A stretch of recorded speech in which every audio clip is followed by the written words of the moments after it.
Some people come here to visit Bamiyan. À Bamiyan, l'idée de reconstruire les Bouddhas disparus fait quasiment l'unanimité. Nombreux sont ceux qui pensent que la restauration de ces symboles permettrait en effet d'accélérer le développement touristique de la vallée. À Kaboul, Paolo Fontani, directeur de l'UNESCO en Afghanistan, se réjouit de l'enthousiasme suscité. C'est déjà très bien que les gens de Bamiyan pensent que ce serait bien de reconstruire le Bouddha. Il n'y a pas de bouddhisme à Bamiyan. Donc en Afghanistan, il n'y a pas une idée que la culture en Afghanistan est islamique. La culture en Afghanistan, les Afghans sont très orgueilleux d'avoir une culture millénaire. Et pour avoir une culture millénaire qui remonte à 3 000 années avant Jésus-Christ, c'est clair qu'il faut parler de l'époque pré-islamique, que ce soit bouddhiste, que ce soit grec, par exemple. Mais pour l'heure, si l'idée de bâtir à nouveau les Bouddhas, à commencer par le plus petit des deux, alimente toujours les discussions, aucun débat formel n'est en cours. Il y a quelques mois, une initiative sans concertation de la reconstruction de ces pieds a ainsi été stoppée net par l'UNESCO.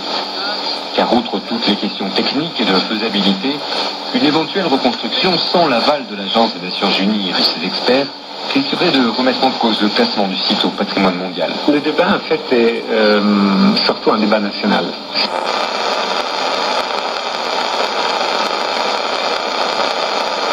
Le site a été déclaré après que les Bouddhas ont été détruits. Donc aujourd'hui, pour la reconstruire, si le gouvernement afghan veut que le Bouddha soit reconstruit et veut aussi que le site reste un site du patrimoine mondial, ce qui est plus intéressant aussi, c'est de savoir si le Bouddha peut être reconstruit, comment, quel type d'archéologie, quel type d'histoire, quel type de reconstruction on peut faire. Alors là, par contre, les idées varient beaucoup. Il n'y a même pas d'accord et d'agrément sur quel est le pourcentage de matériel original qu'il y a encore de la statue.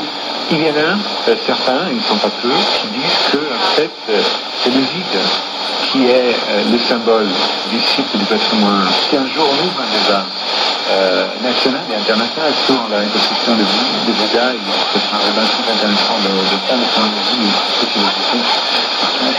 Pour l'instant, on se concentre donc sur la consolidation des liquides, passé par les groupes de décideurs. Même si les fonds pour préserver la structure rocheuse arrivent par ailleurs au fond du doute.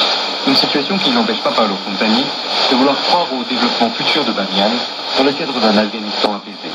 En tant qu'UNESCO, je pense que la communauté internationale pousse en énergie de penser que l'Afghanistan va passer dans une période de transition, transformation et après finalement dans une période de stabilité et de paix. Donc dans cette perspective, Bamiyan est effectivement un des endroits de l'Afghanistan qui pourrait être un centre d'un point de vue culturel et touristique. Donc nous on voit l'idée d'avoir une espèce de parc archéologique en fait à Bamiyan. C'est une région qui, à cause du fait que ce soit un site de